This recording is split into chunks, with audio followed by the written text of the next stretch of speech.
Apparently, they're still fighting about this Assassin's Creed Shadows thing. Paul Tassi basically put up a tweet saying that it's embarrassing that the CEO is admitting that the culture war is rattling Ubisoft over the Outlaws and the Shadows thing.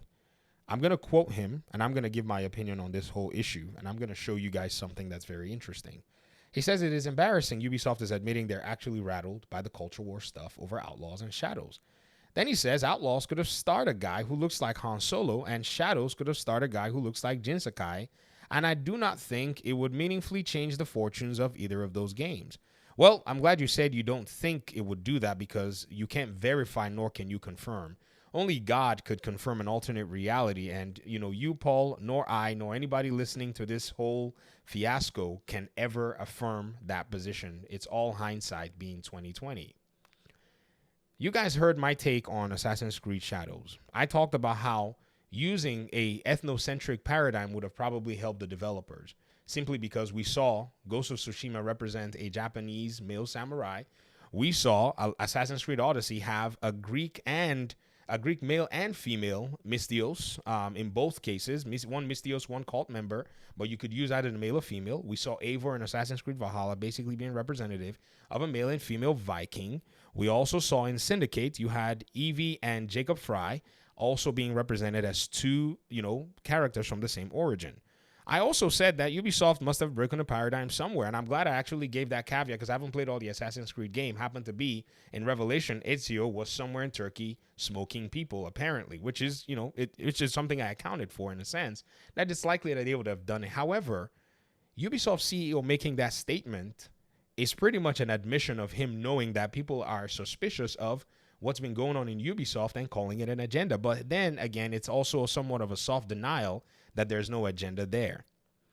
When I made my statement, I didn't go ahead and talk about the green much involved. You see, for those of you who kept telling me that it was racism, I'm here to basically try to open your eyes. Do you see how fickle Ubisoft's commitment is to this whole thing that they're doing? How committed are they to the minority character that they're trying to put in the Assassin's Creed game? They're only as committed as the money that they can make from it. Do you see how they're shaking in their boots? You see how they can't stand their ground, because for the most part, representing the minority was never really their concern. For the sake of doing something good, it was about the profits. You see, now that they realize that they can't profit from it, what are they doing? They're over here giving explanations. They're yapping. They're explaining. And this is why I said to most of the folk on the channel, saying, hey, man, don't be so quick to call this all racism. And I have a lot of friends and I have a lot of people that I respect and admire that are on all sides of this conversation. There are people who are black who do not want to see a black character in the Assassin's Creed game. And some people one of my audience members said it's clearly self-hatred. And I was like, wow, don't do that. Don't go sit there and yell at another black man for not agreeing with you over something and saying that it's self-hatred. This is just all means to divide people. So this, at the end of the day, is just tokenism for the benefit of Ubisoft.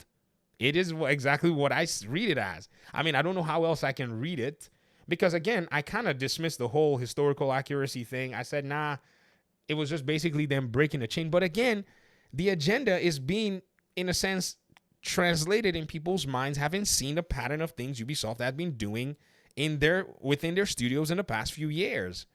Go look at a lot of their initiatives and all that stuff that they've been doing. It's hard for you not to see it as, these people are just basically trying to kowtow to a minority community because it's going to be profitable for them, because it's the thing that's in vogue and it's in design.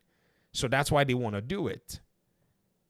So again, now, Paul Tassi making this particular statement is very interesting, because he's saying it's embarrassing when, Paul, I feel really, really I feel really bad that you think that this is what it is, that it's just an embarrassment. These companies are here to make money. You, of all people, should know this, Paul. Have you been so isolated that you're not really aware that the green is what has driven all this? You really did think that there was some kind of good cause in the minds of these particular, publishers and companies and such to do these great things? Nah, bro, they were all here for money. It's just that it was just so convenient for them to be able to do these things for the most part and benefit. But now that the profits are starting to shake, everyone's backing away from that hot potato, because video games are so expensive. You got to sit there for 5 years. 5 years, you could have taken that money and invested in anything else and made much more money. But you spent 5 years paying HR, paying all of this stuff. And then at the end of the day, you come back and then the audiences, they say, we don't want this game. Do you think the delay is because of the backlash that they're getting? The delay is for them to be able to mitigate the losses. Let me tell you why. Because even in their own statements, they want to bring the game day one to Steam. Why? Ubisoft reneged on their policy to keep their games on Ubisoft Connect for a minute before they put it to Steam. The Division 2 was exclusive on Ubisoft Play on the PC on Uplay on the PC platform, and it has basically done more in revenue around the same time than the Star Wars game did. They also want to bring the Star Wars game back. Why? Because money is on the table. You see, these folk are only going to lose as much money as is convenient for them. That's it. So when I see, folk who are in the community talking about this stuff, I'm like, man, you got to understand that Ubisoft doesn't give a hoot about you, about your skin color or whatever. Are you kidding me? It's a French company. What do they care? If you want to support black creativity in that regard, there are a lot of creators out here in the community of minorities. If you want to support minority creators that are game developers and game designers that are, minorities that are doing good work on the indie scene. Their stuff is out here. You got to go find them because, they don't have as much in terms of, money, to do marketing and bring all that awareness. Those are the people you probably have to worry about. Don't worry about these big companies. Let them fight. Let them go through, the economic ramifications of what's going on so that they can actually show you exactly what, they're here for. And they're here for the money. They made the female Star Wars character, and Paul Tassi is over here saying, well, it wouldn't have changed the outcome. Paul, we have a Star Wars game that has a male character called Cal Kestis. We have 2 of them. They did decently well. We also have, if you're wondering, a Japanese samurai game called Ghost of Tsushima that also did decently well, even when it was sidelined for The Last of Us Part 2. Do y'all remember? Ghost of Tsushima was supposed to come out before The Last of Us Part 2, but once The Last of Us Part 2 started going through all of that, what did Sony do with Naughty Dog? They swapped the dates. They moved The Last of Us Part 2 forward, and then they pushed Ghost of Tsushima back. Why? Because it was expedient for them from a financial perspective, not because they wanted to show you how great they were as a moral company called Sony Interactive Entertainment. They wanted to basically hedge their own investments. That's basically what it is. So now that the gamers are saying we don't want this, they're starting to realize, crap, we may have probably pushed it way too far. So the business is now becoming the business, and my skin color and your skin color is no longer, the deciding factor. What the deciding factor now is the color, the skin color of the currency. That euro, I say green because, it's green in the U.S. I'm sure, euros, the different denominations, I've seen some of them, they have different colors. Just, I'm just using that as a generalization. So I want to say this is the wake up moment. Everyone's going to wake up. Don't sleep. Be awake. Like, open your eyes. Like, let your eyes be torn wide open. Let those eyelids hurt from being so focused on what's going on that now you're going to really see the gaming industry for exactly what it is. And this is, in my opinion, very beautiful because I've just kind of sat down to watch and just let, everybody kind of just, talk and just, iterate what it is that they're trying to iterate. But man, ladies and gentlemen, this is a very interesting paradigm that we're in. Don't you think? I think so. I mean, if really we're talking about a male and female character or whatever it is, if you think about Ubisoft's other games, there are all kinds of different possibilities. Don't get me wrong. You got Eivor, male, female assassin, in terms of Valhalla. You got Alexios and Cassandra. They're Greek. Eivor is Viking. You have, what's their name? The Fries, Evie and Jacob Fry. They're the twins. You could play as you get to play as both of them, right?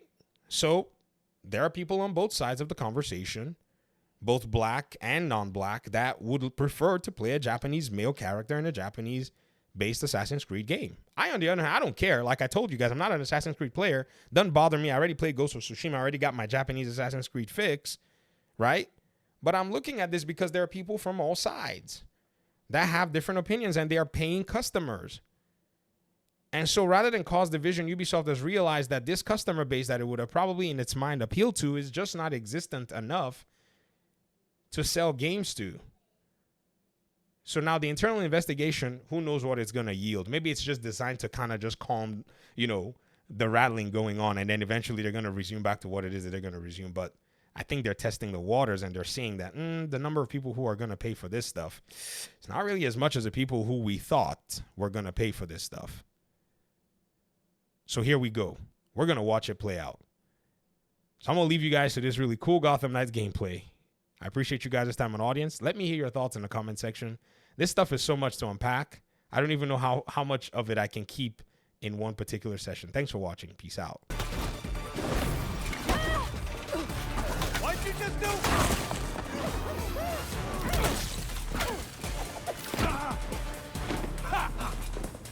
This don't make...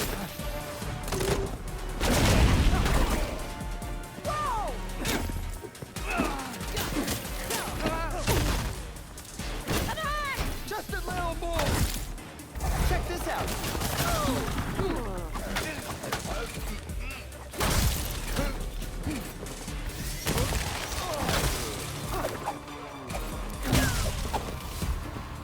Piece of cake.